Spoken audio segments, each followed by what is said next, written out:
and welcome to this week's Household Huddle.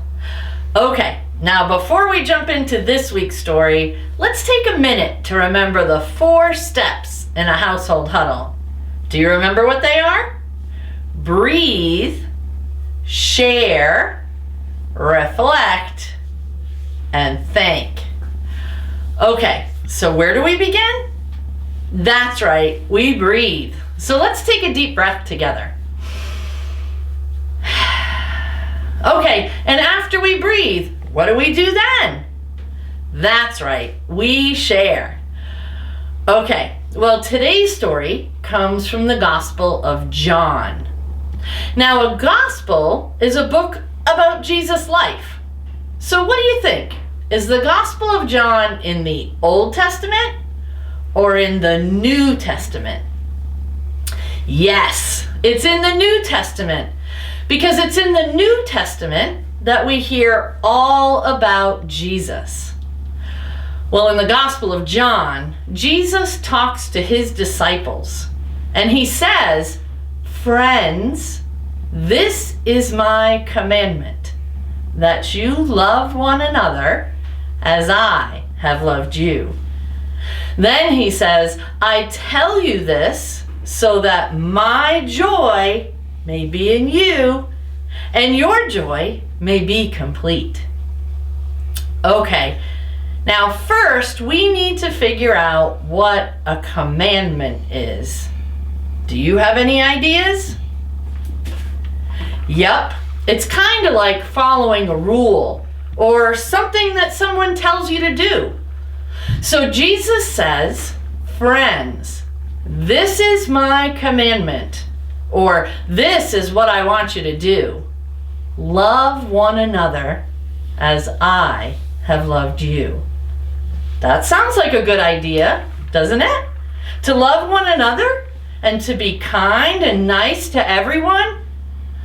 Well, then the next thing Jesus said was, "I tell you this so my joy may be in you and your joy may be complete."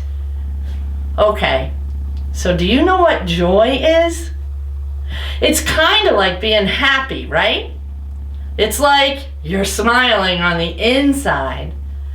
So I wonder, when we love others and are kind and nice to the people we meet, does that make us feel happy or sad?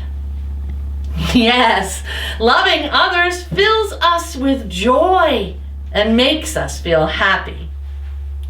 Now there's one more part that I think is important about what Jesus says. And it's the very first thing that he says in today's reading. He says, "Friends, this is my commandment." Friends!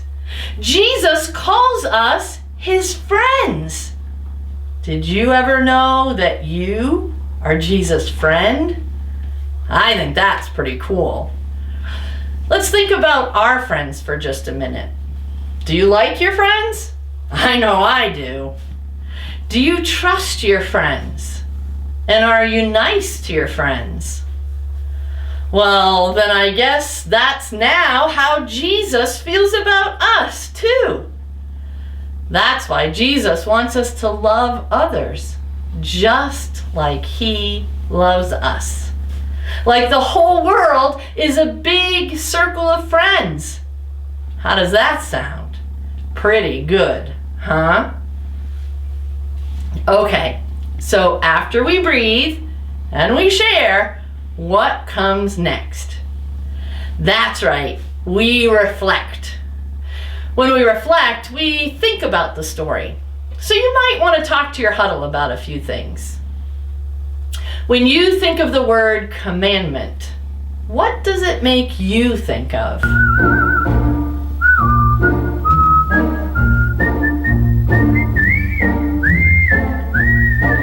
Who are some of your best friends?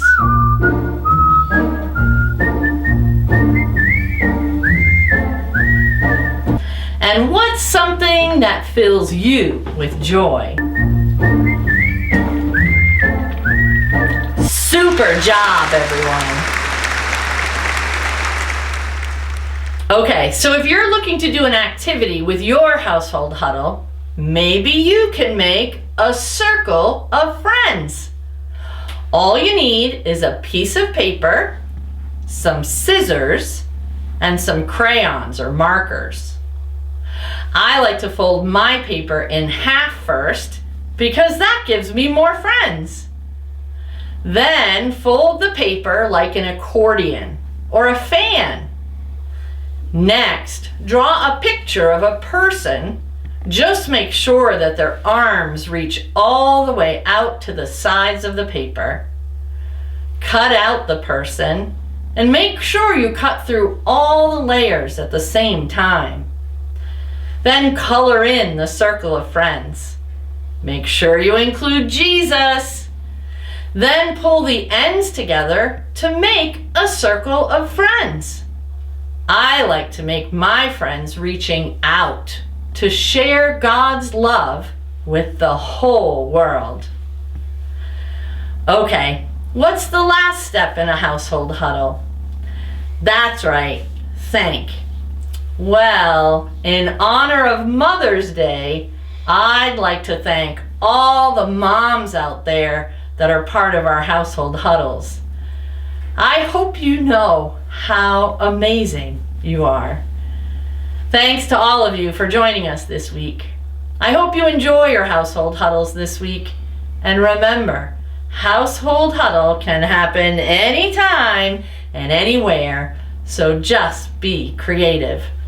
But no matter where you are or what you're doing, remember that you are amazing. And don't ever forget that God loves you just the way you are. And so do I.